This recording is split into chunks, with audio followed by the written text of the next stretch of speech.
so deep. By far the loosest thing I've ever done in my life.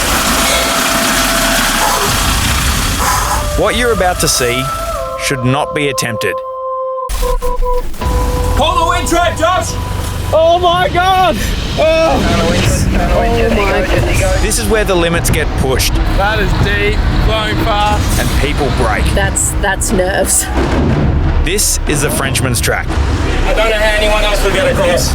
This is real adventure. Oh my God. Pull the rope! Oh my gosh. We are in the middle of Cape York. I'm in an 88 ex-Army Land Rover and we're going to try to get out to the east coast to the famous Iron Ranges National Park, an area that is rich in amazing World War II history. But to get there, we've got to go through this. The Frenchman's Track. One of Australia's unsung heroes of tough touring. Cutting through the heart of far northern Australia, along this track we will face many different types of terrain. Deep lagoons, flooded roads, but most importantly, Australia's deepest vehicle crossing, the Pascoe River. The locals have said the Pascoe is uncrossable this year and we have no hope of completing this track. But we disagree, so let's find out who's right. A true adventure like this can only be done with a good crew around you, people you trust and capable rigs. And that's what we've put together. My other half, Jesse, is wheeling his mighty GU sporting 35s and a modified BMW engine. Behind him we have three legends in Josh from T.C Boxes, Justin in his four-wheel drive detail iconic 130 Land Rover, and of course, to balance out the chaos, Liv. Cool, calm and collected up the back in her mighty Performance Tourers D-Max. A strong and capable convoy, which is exactly what we're going to need to complete this journey. So Jocko insisted we had to poke our nose down the Frenchman's Track. He really wants to get over the eastern side of the Cape in these Iron Ranges. I thought of a positive. Over near Chilli Beach is a little place called Portland Roads and there's a cafe there. They reckon it's the best seafood cafe in the Cape. So that's why I want to go over here. Hopefully we get there, we get some nice fish and chips and Jock can ramble on about some history. So there you have it. For me, an old World War II base. For Jesse, the best fish and chips in the Cape lie just beyond the end of this track. Simple, right? Well mate, about a kilometre into the Frenchman's and we are into I can't even see the end of it. Yeah, straight into a big water challenge. Judging by my depth stick here, this bit was about that deep and then just there it got to that deep. Which so up there it might be this deep. This deep, yeah. Okay, I'm glad you're first. There's only one way to find out, mate. Challenge number 1 of the Frenchman's. Let's get into it, eh? All right. See what's happened. It was sloppy getting up here. Bog hole by name is Land Rover. Let's go. Oh wow, that's deep. That is so deep. Firm bottom. Try and keep that bow wave. It's doing it. There's water coming in, but that's okay. Perentie leads the way. Look at that. I'll let that water drain back in. You're up next, Jesse. Bring that big GU through. Here we go. First real challenge of the Frenchman's. Second low and go, go, go. Big long water forward. It's got the rear locker on. Here we go. Get to the deep part now. Beautiful bow wave going. Oh, nice. The lagoon is long, but this track hasn't been driven in over a season, which means the bottom remains firm and the path is open. For now. The rest of the crew warm up the rigs nicely and make it through the first part of the lagoon. But just as the camera car reaches the centre of the water, we hear a call on the radio from a strange voice behind us. Someone's stuck. Yeah, I got the camera car there, so I'll go have a chat with him after we got through. It looks like an unsuspecting traveller has tried to follow our tracks and has been caught out in the middle of the lagoon. What's worse, it seems the vehicle's taken on water and the engine's shut down. It's pretty wet on that side, dude. We just got through the bog hole and then had another four-wheel driver get on the radio and say he was stuck not too far behind us. So I've just done a mega loop to get back around behind and I'm going to see if I can winch him out backwards, I reckon, because he's just coming up to him now. He is very stuck. Oh, he's in a HiLux too. Brother. Well, this just goes to show how quickly you can be caught out at Cape. He's got some water in his air box and the car has stopped in a pretty bad spot. So we're going to tow him out backwards, just maybe take the intake pipe off and check that the water hasn't done any damage. Fingers crossed, because we're quite remote here. With the HiLux safely winched out of the boggy part, we hook the snatch strap up for the rest of the way. We need to get this vehicle on dry land before we can help figure out what the problem is. There must be a break in the pipe for how much was in there. Like, on this side it's wet. See if water got a bit further down. Because water does not compress, so hopefully nothing bad. Yeah, Jocko, there's definitely water in the turbo. After a close inspection, it's clear that the snorkel on the HiLux wasn't sealing properly. Is there water on your side? Yep. Oh no, that's not good. With the top mount intercooler removed, the situation worsens, as there is clearly water in the turbo, which means water's been sucked through the engine. What about injectors? Is that like a cover thing like the Pony, or is it the actual rocker cover? It's the, rocker cover comes off. Like, do you stop here and like get it to a workshop, or do you? Like if we put this in gear and you towed it back, And it all goes. yeah, I mean, because that's what you do when if you flood your motorbike. Yeah. Will that be enough pressure to bend something? No. But I suppose. Well, it's going out the exhaust valve then. Because if you've got it in forwards and tow it back and it runs in reverse, that's what you do with a motorbike. We first turn the engine over by hand to see how much water's in the engine. Oh, hear that? There's water in there, man. Yeah. It's coming out the exhaust. See? Look at it coming out there. So mad scientist Jesse has suggested that we try and pull the vehicle backwards in gear and try and rotate the engine over and get water coming out. I'm curious to see if it works. This is just a bit of an experiment, but if we can turn the engine over by hand and there's water coming out of the exhaust, let's see how we go. And that's in fifth? Yeah, it's chopping out. Brilliant! I think we got most of it out, but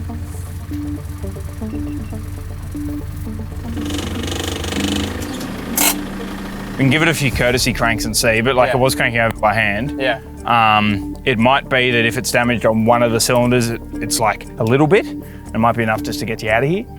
Just like don't hold the key on, just give it a couple of little courtesy cranks just to see, and we'll just have a little bit of a listen. all good? Yep. Whoa! Dude! That was the full exhaust. Of water. Yeah, like the whole pipe full. About a metre at the back. Cut it off. Doesn't sound It like doesn't sound overly bad, but I don't know how much. If you didn't wreck that with that much water, that's a miracle. That's well, it may. I don't want to speak too soon, but these are Toyotas, mate. So, just want to. So we gave it a little crank over and it ran, and it didn't sound like a completely destroyed engine. Don't know if like there could have been a little bit of damage done or something. It'd probably be worth compression testing the engine after this.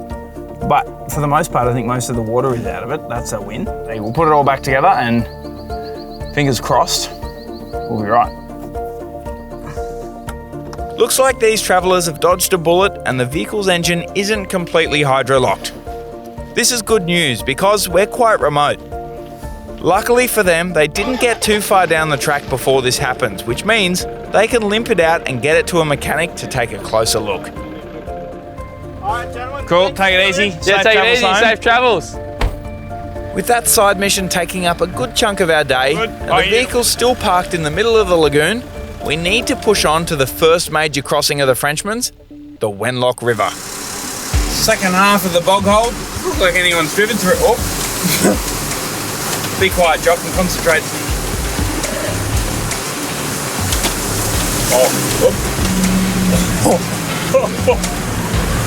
I did not expect that. Oh, the torque monster. Steady bow wave. Oh, this thing is a rig.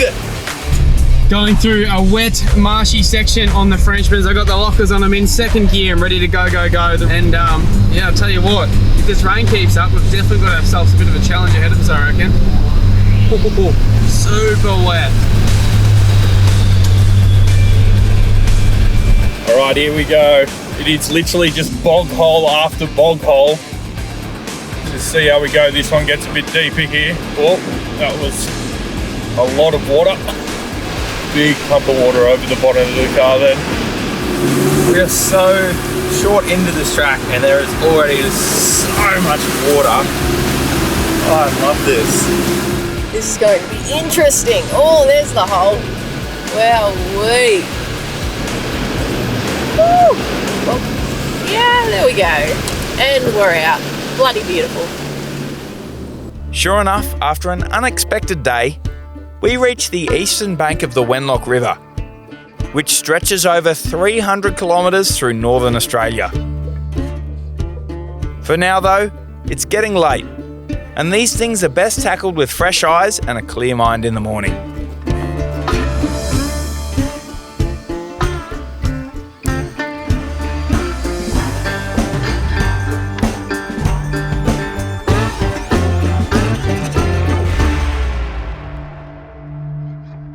Of course, this isn't the first time we've faced the Wenlock. Alright, wish me luck, guys. It's already deep, that's a good sign. Only a few weeks ago, we attempted to cross it over on the western side. In fact, that's deep. But it very decisively beat us, having only to retreat with the hope that we can cross it later. No! And the bad news is, we're going to tackle this river a little bit further up in probably about 2 weeks' time, so we're not finished with it. We've got unfinished business with this river.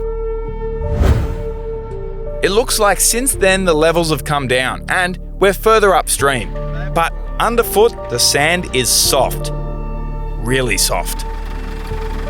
Mate, Wenlock round 2, we're about a week later, a different crossing. I reckon you got this in the bag, what do you reckon? I reckon, mate. The Wenlock smoked me last time. All my stuff got wet. I nearly lost all my food. Yeah. This time, I'm only going to get a little bit wet and I'm not going to lose all my food. Well, hopefully not anyway. Hopefully. Good There's luck, only mate. one way to find out. The Perentie will get you over. Roger that. Ready? All right, Perentie, let's dance. Oh, that's What a soft. minute. That's real soft. That is so soft, man. That's so soft. Yeah. The Perentie confidently gets me halfway, but very quickly the sand takes hold of the tyres. Just There we go. I think it's Back her back, son.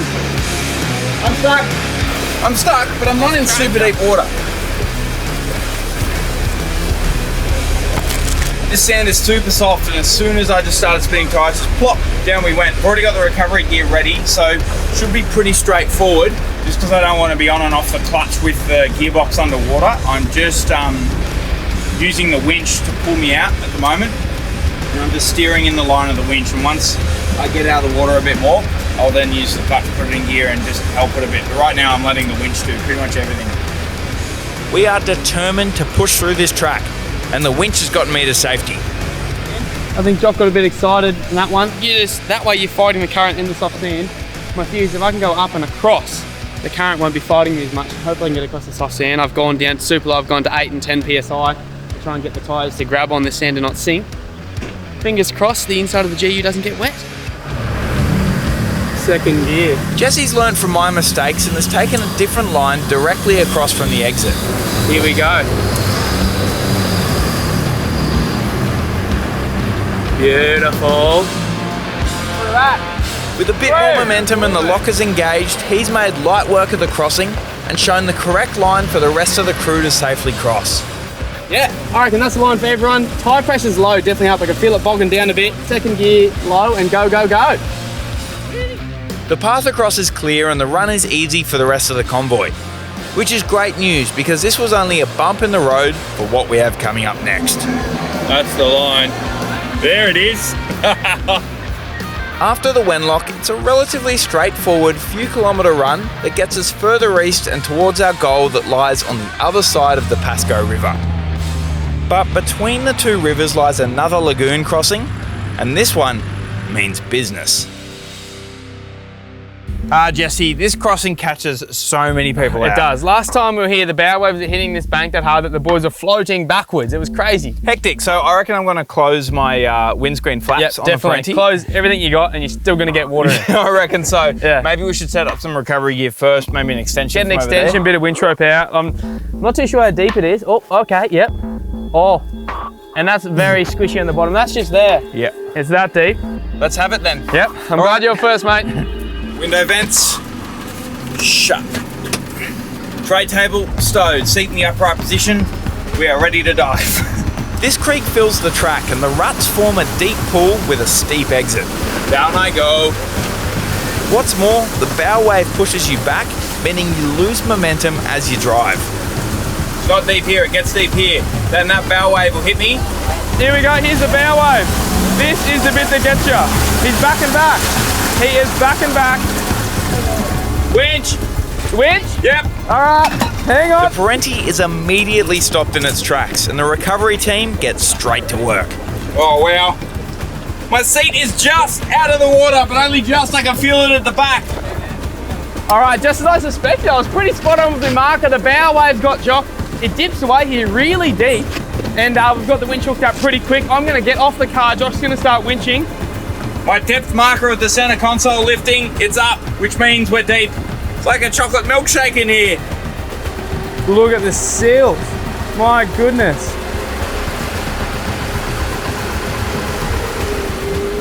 Jock is just about out the other side in the Perentie. Now everything in the car is wet, but to add to that, it is wet and it is silty. It's going to be a big clean-up job, but luckily we've got the Pascoe in front of us because I think that is the perfect crossing to clean the car out. It's a mighty job on the winch, but the Perentie finally breaks free from the silt. The inside of it, however, isn't looking great. Dude, you wet and silty in there? Yep. Oh, yeah. Yuck. Oh. You know what I reckon will fix this? What's that? A thing called the Pascoe. Yeah, it will. And we'll clean it right out. That is sorry, gross. This could be the end of the GU as I know it. I've got a bit of a game plan. I'm going to stop halfway around that bend, and whoever's standing on the right-hand bank, they're going to grab me winch rope off and start winching. Hopefully not get too much water on board. Copy, mate. Sounds like a plan. Liv is on standby to grab your winch rope. But, mate, you're twin locked, you're on 35s, and you've got that beautiful slant 6 under the bonnet. I reckon you'll be fine. Jesse's doing all he can to avoid ruining the inside of his vehicle and has the winch ready to go. With Liv ready to hook it up, Jesse heads in. Yep, hook it up. Winch in. And like a pit crew, we've got Jesse on the winch and he's slowly making his way out of the ruts. He's doing exactly what he needs to do here, just a little bit of drive, letting the winch do most of the work, and we minimise the amount of time the big GU is in the water. I reckon that's about as smooth as you can get it. I think that was quite well executed. I can't see any water in the front. Bloody beauty, mate.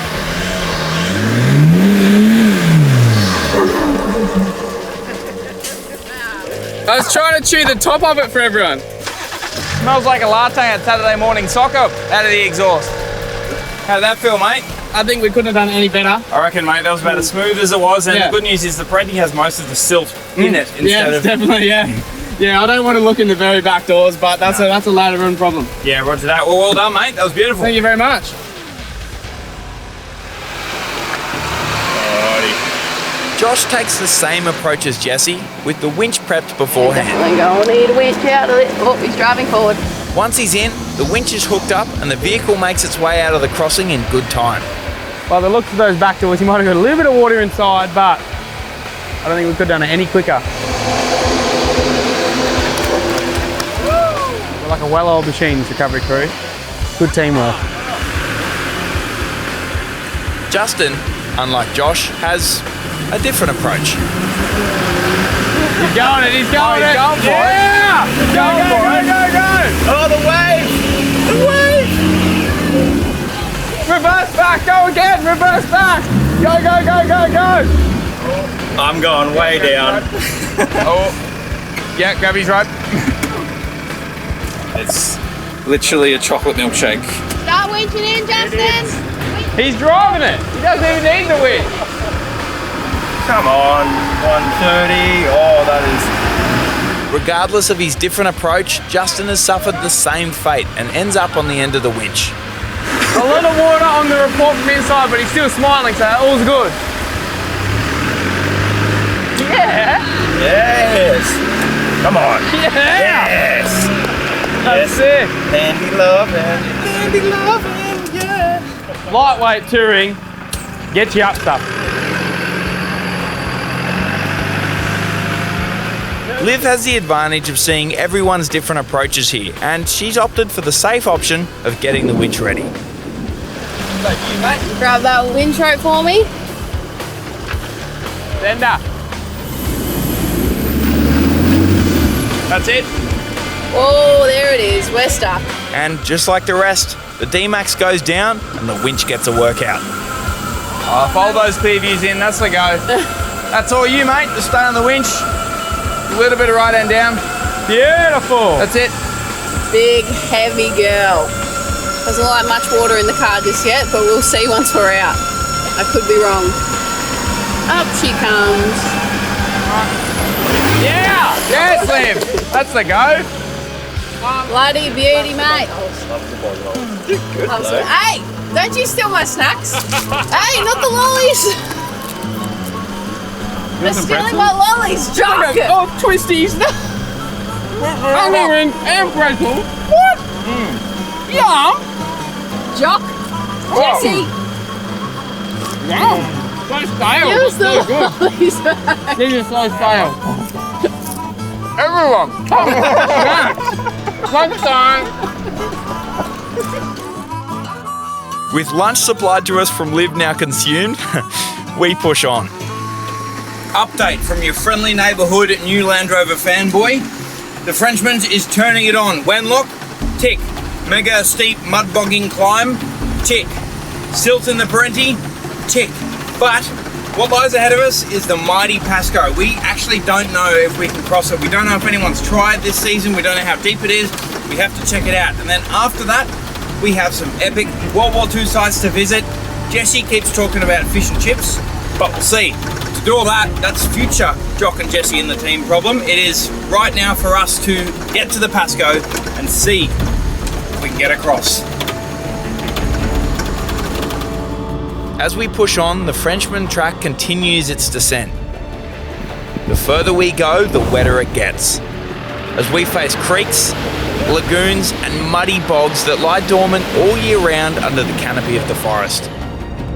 All the vehicles face their challenges in various ways, with even Jesse in his mighty BMW GU struggling at times. I like the paint job. Is it not white anymore? I'm just making me own fun. This sort of track means that any lapse in concentration could be the difference between getting through or getting stuck. And as we get a little further, that's exactly what's happened to me. Jock's stuck.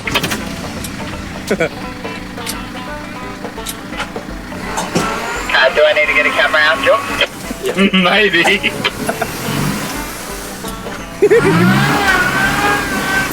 He's not going back and he's not going forward.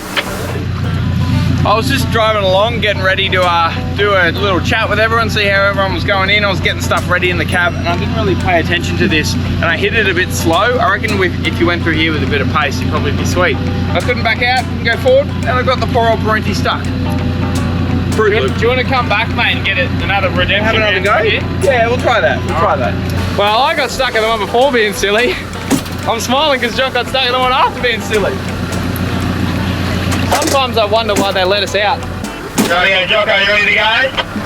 Pull me, oh mighty puller.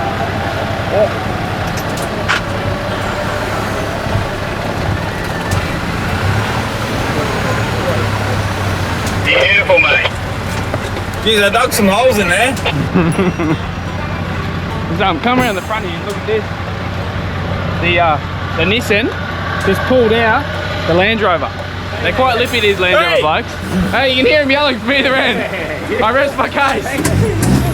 Well, sometimes you gotta eat a bit of humble pie, and I just ate it and it was delicious.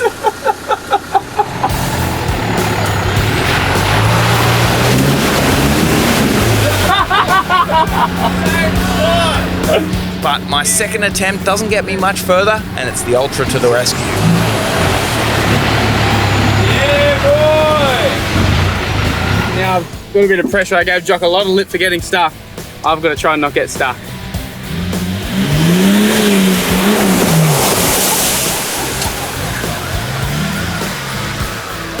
Ice cream! Ice cream! Feed ring Jesse Gleeson. I told him he'd get an ice cream if he didn't get stuck. And he made sure he'd get that ice cream. I like ice cream! Credit where it's due, mate. I'll buy you an ice cream. You just smoked the producer. Oh, did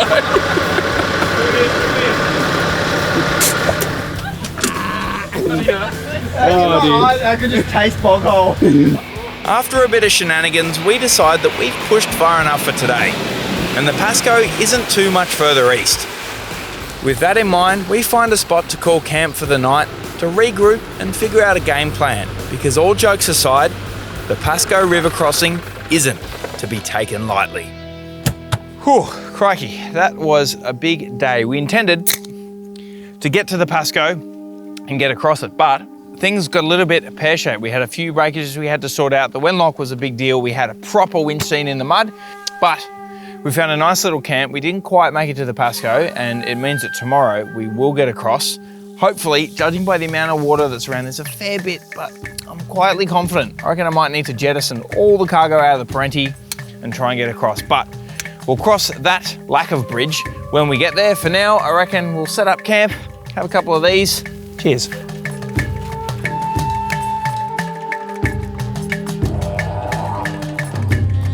Before we get into dinner, I want to show you this thing that we've been running up here. If you're coming up on the Cape and it's quite wet, mozzies are everywhere. This is another alternative if you don't like spraying those oily sprays and stuff on your skin, you don't want chemicals on your skin.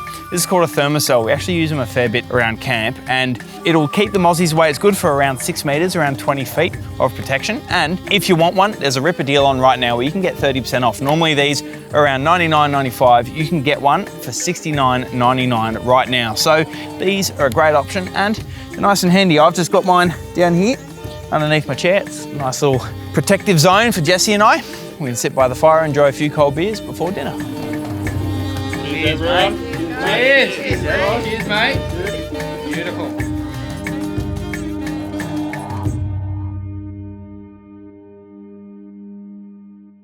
I honestly can't believe Dometic are doing this. You see, they're giving away 5 of their brand new CFX5 fridges in any size that you like. Now, you've got to realise that you'll be one of the first in the country to get your hands on one of these. They're not yet nationally launched. Now, this is a really cool prize pack. Plus, they're also giving away 10 of their drinkware packages, which include a can cooler and one of these awesome thermo bottles. These things will literally keep your water cool for days. Now, it's super quick and easy to enter and also free. So do yourself a favour, head to the link below and fill out the form and you are entered. It really is simple as that. This competition won't last for long, so do yourself a favour, head to the link and enter.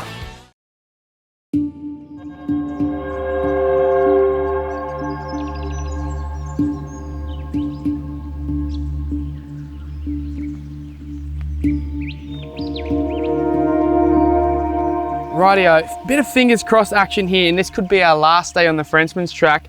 Could be a special day too. This Pascoe's caught us out many times in the past and I've actually never crossed it before. Me and Jock are quite confident. The other rivers, they're deep, they're flowing, but for some reason we're quite confident about the Pascoe. I think it's because of that thing parked over there, that Perentie. I'm gonna tie him to me and he's gonna drive across, and if he floats downstream, I can pull him back out and we can regroup our thoughts. What do you got, mate? A bit of scrambled eggs, bit of bacon in there. Look at that, you're a weapon, you're on fire with cooking. We've got a big day, mate, so we're gonna have a big breakfast. This will be a Pascoe brekkie. Yeah, bloody oath.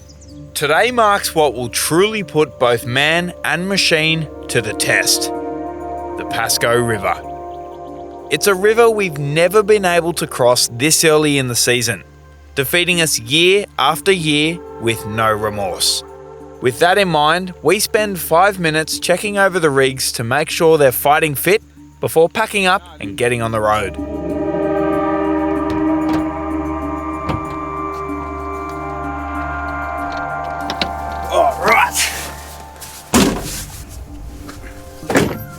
Mate, the rain is pouring, but we are in the vehicles and ready to push east. What do you reckon we go have a dance with the Pascoe and see what happens, eh? I think we're going to be getting wet regardless whether it's rain or river water today. So yeah, I'm keen to shoot over east and see how we go. You're not wrong, mate. Let's have it.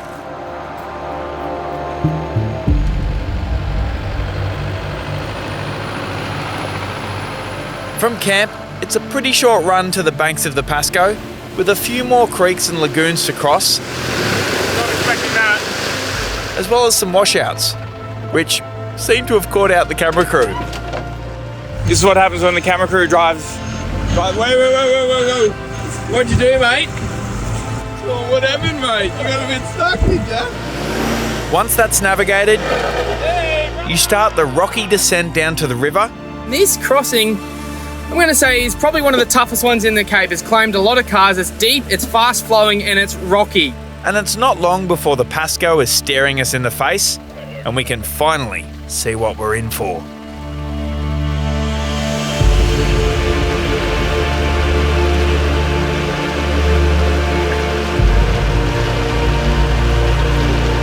It looks like the locals were right. The Pascoe River is very full, deep and flowing super fast. Upon inspection, it's clear this crossing is right on the limit. What's more, once we get across, we still have the exit to contend with. If we are across this river, it's going to take some serious planning and a little bit of luck. All right, mate, you're on recovery on this side. What I reckon we'll do is once you're across, we'll set up a tree trunk with an extension. Yep. But the way I think we'll work it is I'm going to run my winch rope out and I'll hook it to the end extension on this side. Yep. And then walk across with it, hook it to that side, and then I'll give us a judge of distance of how much winch rope versus extension we have. Perfect, yep. And then if you just go extension into soft shackle, if it's looking like there's too much winch rope, we can double the extension over. If it's not enough, we can add another one, vice versa. We'll just, so like at least you going across with the extension, we can gauge how much we need. Because it means if I get like 3/4 of the way and get stuck, we might be okay versus halfway versus a quarter. And if I get really stuck, Jesse's gonna winch me backwards. From the banks, we can only tell so much. But as soon as Josh crosses with the recovery gear, it becomes clear just how deep this really is. That is deep. Josh is a tall man, standing at around 2 metres. The water is up to his shoulders, which by our bush math calculations is around 1.8 metres deep. That's roughly the height of your average four-wheel drive. Oh, it's gonna be loose. He's up to his knees. Alright, we're just setting up. Now, we're taking a long time to set up recovery gear because, to be honest, the river here is pretty much on the limit. It's real deep over there and it's flowing quite quick. So we've got Jesse's winch hooked up on an extension. We've got my winch hooked up on an extension. And basically I'm going to drive and winch in at the same time. If it was any higher or flowing any faster, this river would be uncrossable. We're just going to take our time, make sure everyone's clear on the plan before we go across. We've walked it a couple of times. And I reckon we can get across, we just need to be real careful. And this is not something you want to do if it's your first time out here, unless you're with people who are very experienced. You have lots of recovery gear because it's pretty loose. What do you reckon, mate? Yeah, it's gonna be touch and go, dude, but we've got you set up if anything goes wrong either way. Yeah. All right, last thing. Remove the center console. Put him down there. All right, Jesse, you copy, mate? Yeah, mate, ready. Mate, this is right on the edge, right on the limit. We've done some loose stuff before. We did it together. We're going to do this together too. Slow is smooth and smooth is fast. We'll just edge her in and see what happens, eh? Yeah, mate. Good luck, Jock.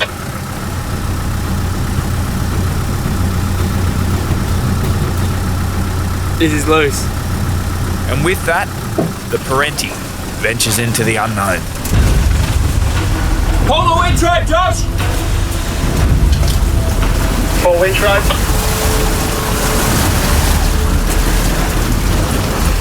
Oh man, it's so deep. Whoa.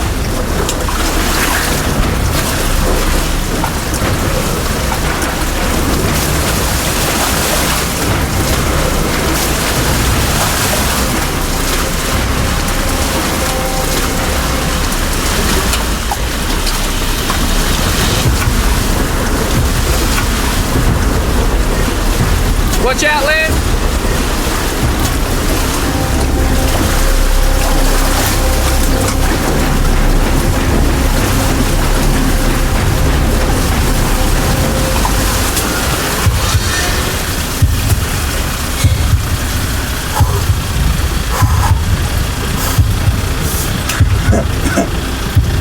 across, Jesse, but I've got to be honest, man, I don't know how anyone else will get across.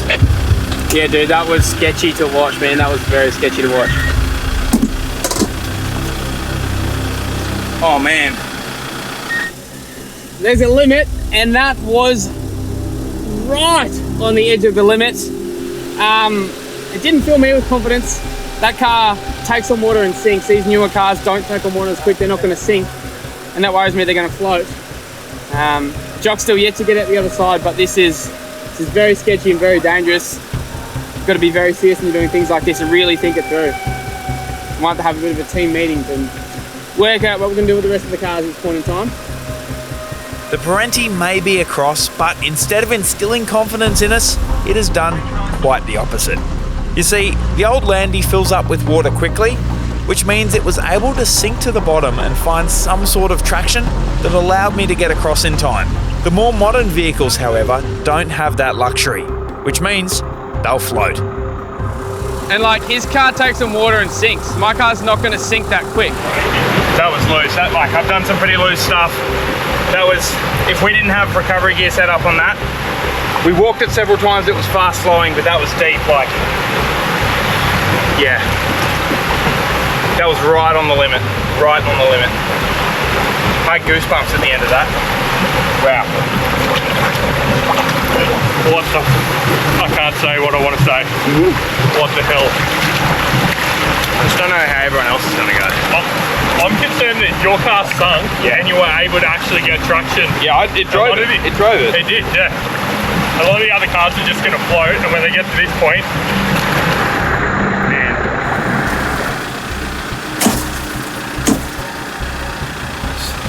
If I was not in this vehicle, that would have been extremely different.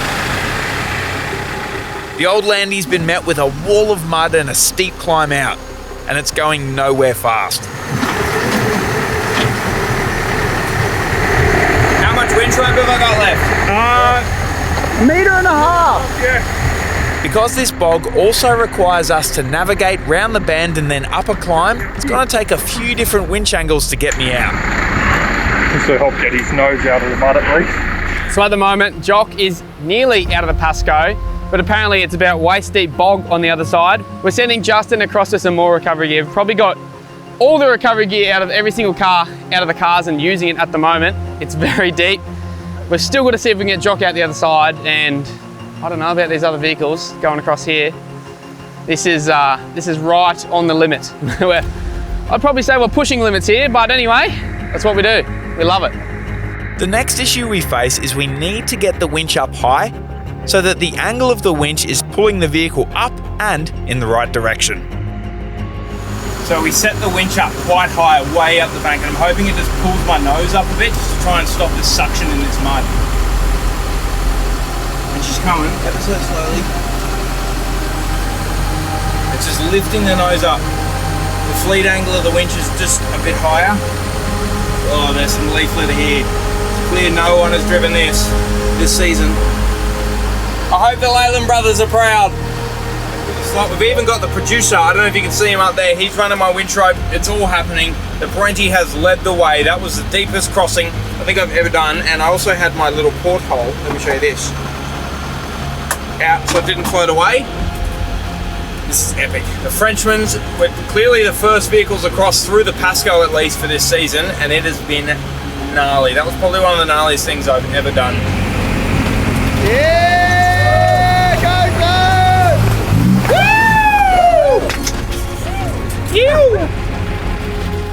Far out. That was amazing. Oh wow. That may go down in history as one of the more loose things I've done, but Definitely one of the most loose things I've watched. I'm glad to say I did it. The next Army Land Rover, mate. That was incredible, and you guys were onto it. That was outstanding. I reckon we go and have a chat with the team. Yeah, look at that. Everyone's stoked. Everyone's stoked. Let's go have a chat. That was bloody wild. I don't know how I feel about this, but I'm also staying positive because I really want to drive this track and I really want the whole convoy to get through and make it to the other side. So it's going to be fun. It's going to be a lot of fun. After a brief discussion with the crew, the decision is clear. Everyone is ready and willing to get across the river. With that in mind, we need to make sure we do this the right way. All right, the Perentie is across and our plan worked. We're having a winch on the front and a winch on the back, and we're gonna do the same thing with Jesse. Basically, he's gonna hook up to his winch on that side. We're gonna get Joshy's Ranger down, and he's gonna sit here with his winch rope in, and so that we can kind of maintain the right amount of tension on the rope, he's essentially gonna drive down the hill as Jesse comes forward, and that way it means if something does happen, the rope, you don't have to sit there and wait for the winch to come in. You can just kind of back up a little bit if you need to, then winch in, and it's tight and we're good to go. Oh, this is the deep bit. So we're going to try and run the same drill. Jock just swam across. He's going to get Jesse's winch hooked up. I'm hooked up to the back of Jesse on a winch extension with my winch out. As soon as Jesse starts to pull that winch tight, I'm going to start to edge a bit closer to the water just to give him enough distance to get across this river crossing. If he starts to get any tail sort of happiness, I'll put a bit of tension on this winch and start to correct that at the back here. Pretty big job considering Jesse's just completed his new BMW GU, so the pressure is on, but fingers crossed we get across unscathed and there's no dramas. You all good, Josh? I'm ready when you are, mate. Rightio. Here goes nothing. It's probably the sketchiest thing I've ever done. It takes a fair bit to rattle old Jesse, but I think this crossing has got him pretty nervous. Get in to pull the rope.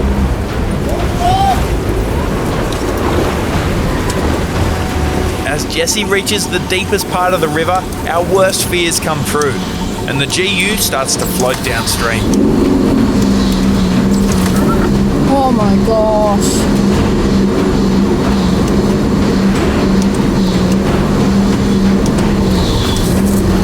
Oh my god. Wow.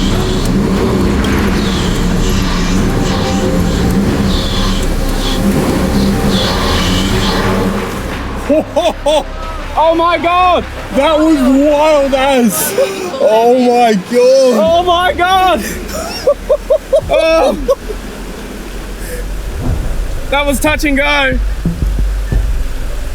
It's probably the loosest crossing I've ever done.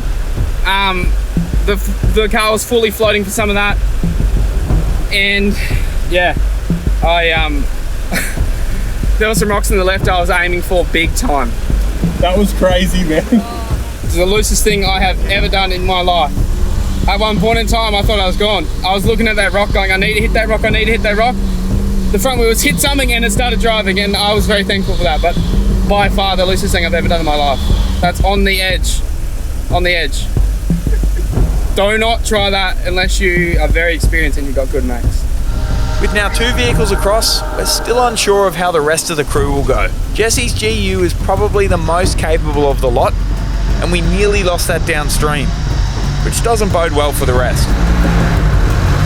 Nonetheless, we've got Jesse hooked up to the winch and he's on his way out of the bog. How's that wheel speed? Is that too much? As more and more vehicles go through this exit, the ground is getting chewed up something fierce. But slowly, the winch is doing its job.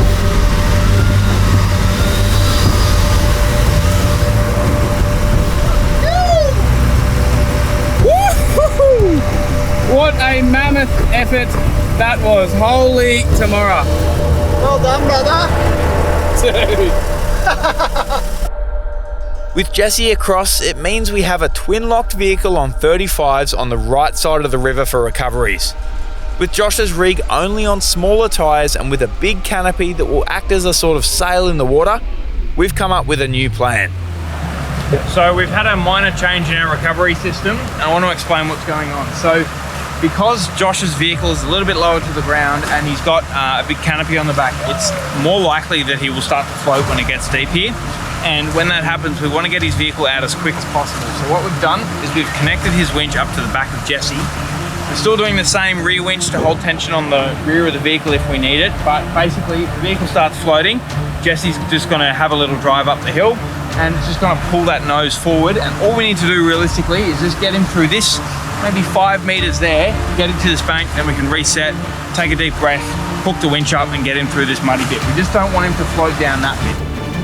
The Pascoe. How you looking back there, Justin? Yeah, I'm good to go when you are.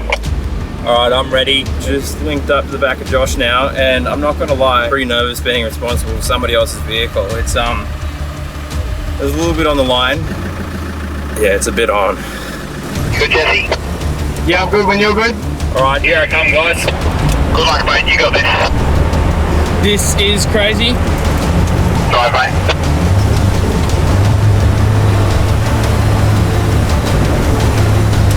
Down the winch, Josh.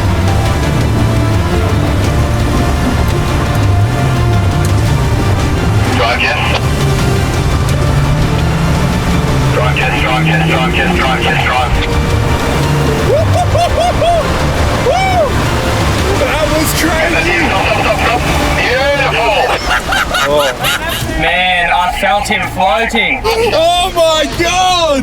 Oh, that was Yeah, he was loose. floating. He was about to go downriver, but we got him through, and I'll set up the winch to recover out of here. That was epic, mate. Jesse, thank you, mate. There was nearly water over the door here with the window down. That was crazy. This is the most wild thing. Yeah, come forward a bit. Oh my God. Yeah, that'll do. Alright, stop there, Josh. Cool, just back off the winch. We'll reset you and get you through this mud. That was excellent, mate. Take a deep breath. Well done. Thanks, crew. Our plan worked. You could see the vehicle started to float, and then Jesse could just get on the power a bit and pull him up that last little section. That works good. Now we just got to winch him through the slop. Then it's the other Land Rover's turn. When I started to float, I like hand here, hand on the wheel. Yeah. I I didn't just know what to do when I started. Did it look sketchy when I went over? Yes. I was looking at Jock, and all I could do was this. I was like, "Tell Jesse to go." And when it went tight, there's like a big rock step, and I was like spinning. I'm like, oh. Alright, Josh, keep winching. Again, that was right on the limit. But with the right preparation, we got Josh through safely. With the Ranger now hooked up to the high winch angle, he slowly makes his way to dry land. Winch truck, look at that, we cleared the slop out. It's all in the Perentie radiator. Come on. So what we're gonna do now is that same thing, because that works quite well. Sometimes, when all's said and done and everyone's Nissan, Toyota, or whatever, you just need a big twin-lock GU 135s to get it did. And that's what we got. We're keeping everyone safe. I tell you what, lucky we did that with Josh's car. Lucky, I just didn't float down the river, so.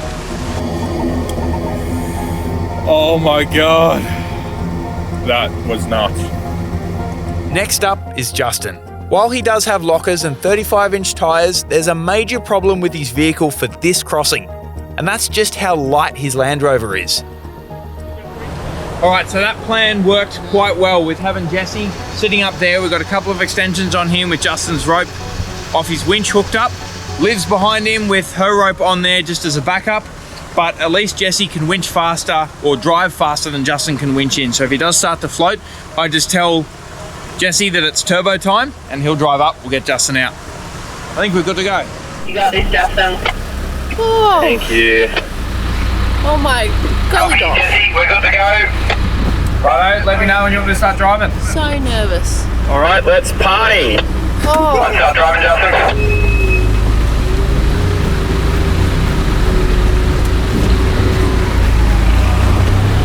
Slow down, Jesse. Just let Justin drive a bit. Where are my wheels, man? oh my goodness. Oh my goodness. Yeah, you're doing it nice. That's a good pace. Let's keep that pace. All right, Jesse, pick up the pace a little bit more. Oh, that feels loose. Almost immediately, Justin's vehicle becomes buoyant and begins floating. Nice and slow, Jesse. Slow down, Jesse. Slow down. And suddenly, Justin ends up sideways in the river. Yeah, drive, Jesse. Drive. Stop. Justin, winch in, mate. Winch in. Yeah, that's it, Jesse. Stay there. Justin, keep winching to me. Keep winching to me. Keep winching to me. Yep, you're driving so beautiful, Jesse. Stay there. But thanks to the might of the crew, Justin just makes it to the western bank. Leave, stop there. Justin, winch in. Jesse, hold tight. Get you another metre and then we'll stop and you take a breath. Leave, winch out. And it's another vehicle through by the skin of our teeth. Beautiful, mate. Stop there, Justin. Leave, stay there. Jesse, hold fast. Well done, everyone. Oh my gosh. Thank you, team. How'd that feel, mate? That felt really loose. We managed to get this vehicle over to the bank, and then he had drive, so you were able to drive out. But, Yeah, Yeah, that's where it was really important to have someone to control the pace of it, because if Jesse just sent it, he probably would have been pulled into those lantanas. Yeah, but that was very nicely done, mate. Like a well-oiled machine, that was. That was just a blur. I don't even remember what happened. You actually started pulling his nose into this bank pretty hard. That's where I told you to back off, and then he actually drove out that last bit. But that was nice, because he did start to float. By now, the exit has turned into a boggy marsh entirely, and it's 100% the winch doing the work now. That was well done from everyone involved. Everyone worked and played their part. And Justin got through. That's a win. With Justin out of the way, we check in with Liv, who's feeling pretty nervous at the back after seeing what's just unfolded. I don't even know how to explain how I'm feeling right now. Like 80% of me is just like, this is going to be sick, crossing the Pascoe in your car, oh yeah. And then the other 20% is like, why? Why? But it's true what Jock said, we are a well-oiled machine now. I've got full faith in the boys and the crew. Look, I'd be lying if I said I wasn't nervous. I'm excited, but I'm nervous. Like that's nerves. Woo! Here we go. Alright, Josh, you good? Liv, you good? Good as I'll ever be. Alright, boys, on you. Copy, Jesse. If you're good to go, start driving in slowly. Liv, start idling in. Here we go. Liv, winch in as you drive. That's it, fly up a bit, Jesse.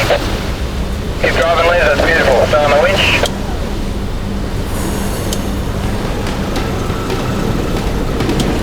Hold there, Jesse. Keep driving, Liv. Jesse, drive forward a bit. Alright, go, Jesse. Stay on the winch, Liv. Stay on the winch, Jesse. Go, Jesse, go, Jesse, go. Oh my goodness.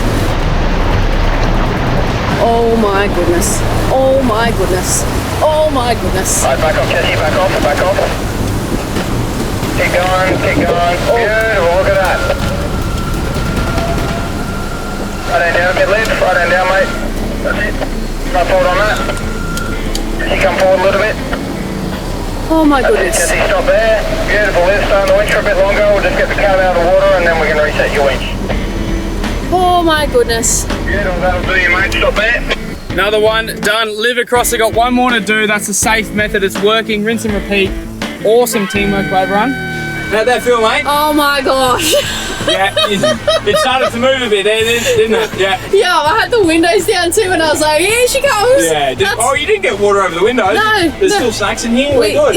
We're good. Yeah. The good news is once it started moving a bit, that's where we just told Jesse to start moving and away we went. So that was beautiful, mate. Thanks, mate. I don't even know if I have words to describe how I was feeling through that drive. You've done well. You've done well. Well unreal, done. You've crossed the Pascoe. Woo!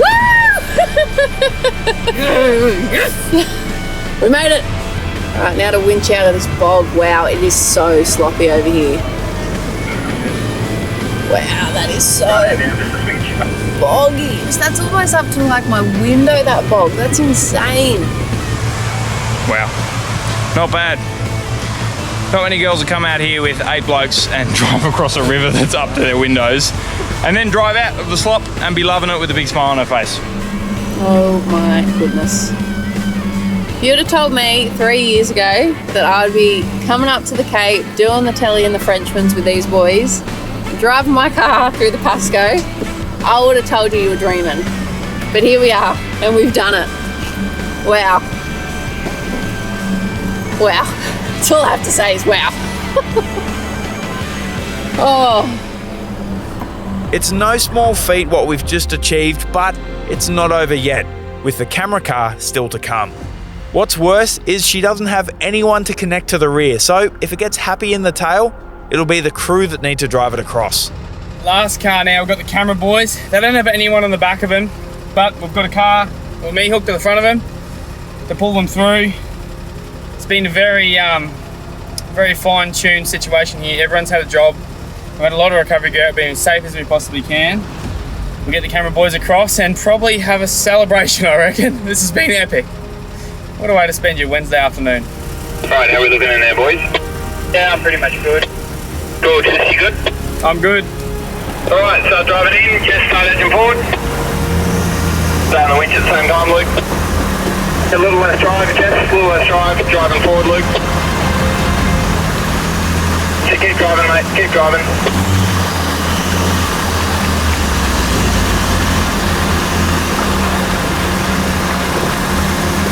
Stay driving, Luke. Stay driving. Beautiful. Alright, start to go, Jess. Start to go, mate. But the mighty GU has got this one covered. Slow down there, Jess. Slow down, mate. Slow down.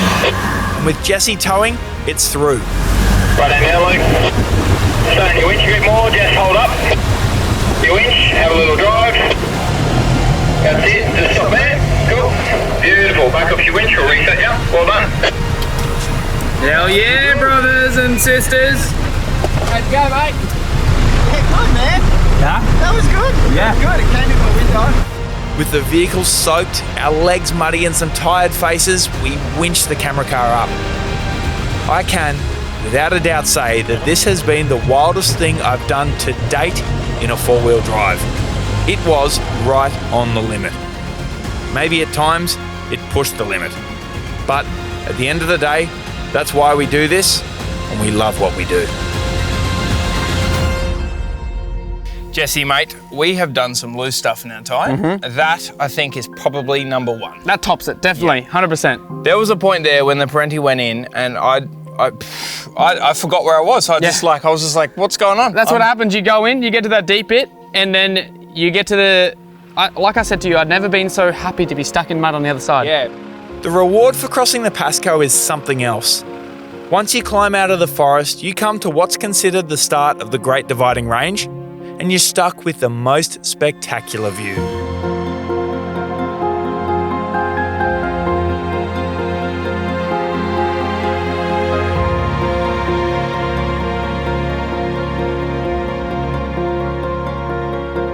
With not much more left in the tank, we find a spot to pull up for the night and just reflect on what has been a magnificent journey.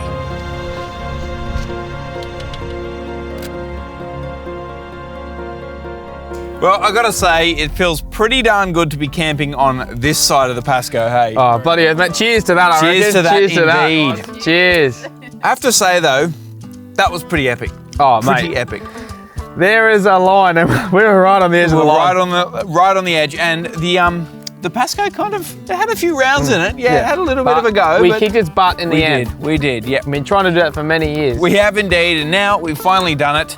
But mate, we're not done yet. There is much more to see because tomorrow we've got some World War II sites to check out, and we'll get out to Chilli Beach. It's a good reward after doing this track, heading out to Big Chilli time, Beach, mate. particularly the World War II stuff. Did you know? Particularly that at Lockhart Portland River, Road, the fish and chip the shop or which? something? The what? The airport? No, it's up further from Chilli Beach. It's Design Portland Ranges Road. National It's Park, the best, mate. It was best actually, cafe in the Cape. I couldn't think of a better group of people to do this with. What a day, and what a trip.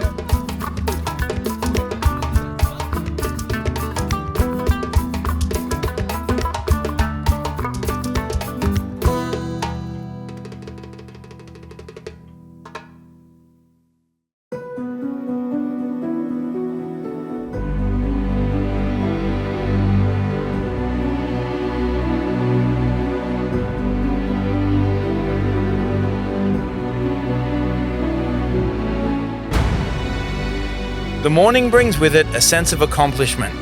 After what was one of the wildest days we've ever spent out on the tracks, crossing the Pascoe. Our goal, to reach an old airport and war base in the Iron Ranges, is now firmly within reach. Just like us, the vehicles took a heck of a beating crossing the river yesterday, but I have noticed that Jesse's is looking just a little too clean. We just finished a massive session crossing the Pascoe River, and underside the car is just coated in silt and sand, but I'm not actually too concerned because before the trip I coated this thing with chassis shield, and that makes it so much easier to clean the car when you get home. Because Justin is such a legend, he's going to do a 15% off a 7-day deal on all of his chemicals. So that's what chassis shield you put on before, and he's got all the products to clean your car when you get back from the trip. Makes cleaning the car a breeze, and you guys saw I spent a year building this thing, making it look brand new. I'm stoked to try to get a nice car. Good. The car wash is going to have to wait, Jesse, because we need to crack on east. It's quite amazing just how much the landscape can change in a short span of time here. And from the deep rainforest lagoons, we now enter into the Iron Ranges. And what a spectacular view it is. A new day, big smiles on the faces of the team. Everyone is in high spirits after we conquered the Frenchmans, and by the looks of the track out of the Pascoe and what's in front of me, I reckon we're the first vehicles through here for the season. Just over there lies the beautiful Iron Ranges, and that's where we're heading. We are so close to our goal. We're so close to checking out some epic World War II history in this area, and then at the end of all that, with it all said and done, Jesse might just get his chippies. We're not done yet, but we are so close, so close. How amazing is this?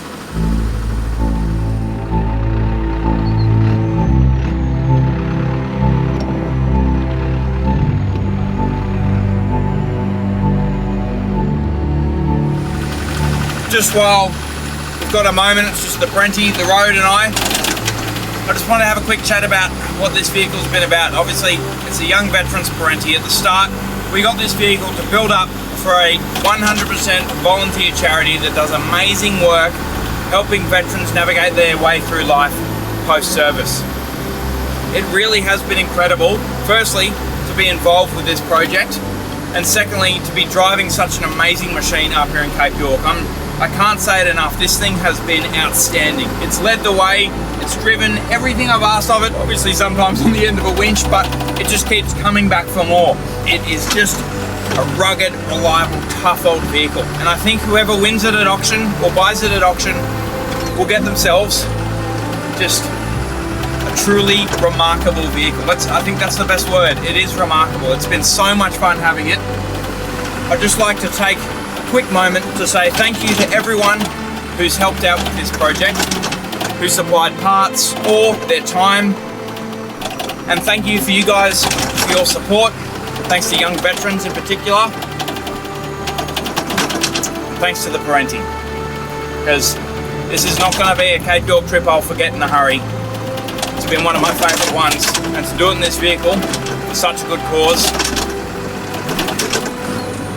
pretty special.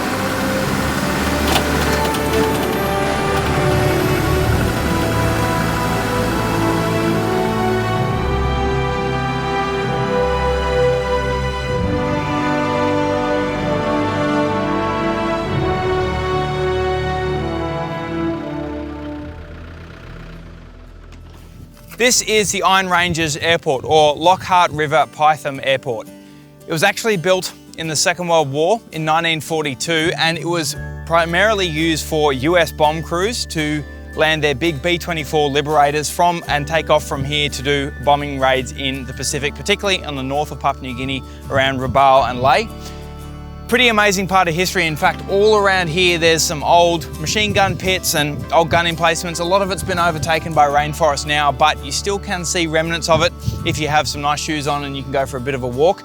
As you can see, it's still operational today, and it's pretty special that something that was a part of history built in 1942 is still operational today. What do you reckon, mate? It definitely is amazing, but can you smell it? I don't think we're done just yet. Unfortunately for Jesse, the remote little fish and chip shop is still not open yet for the season, which means I think he's going to have to settle for a nice finish on the east coast, Chilli Beach.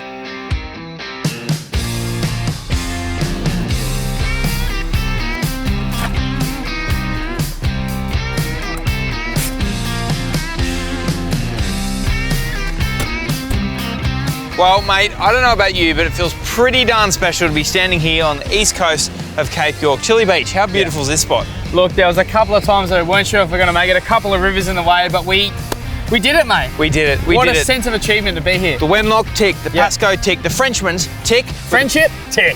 Friendship tick, exactly. Great bunch of mates, great bunch of vehicles, and an awesome spot to finish off. Yeah. It's been pretty epic and a good way to round out our Cape York adventures. Although, mate, there is one thing.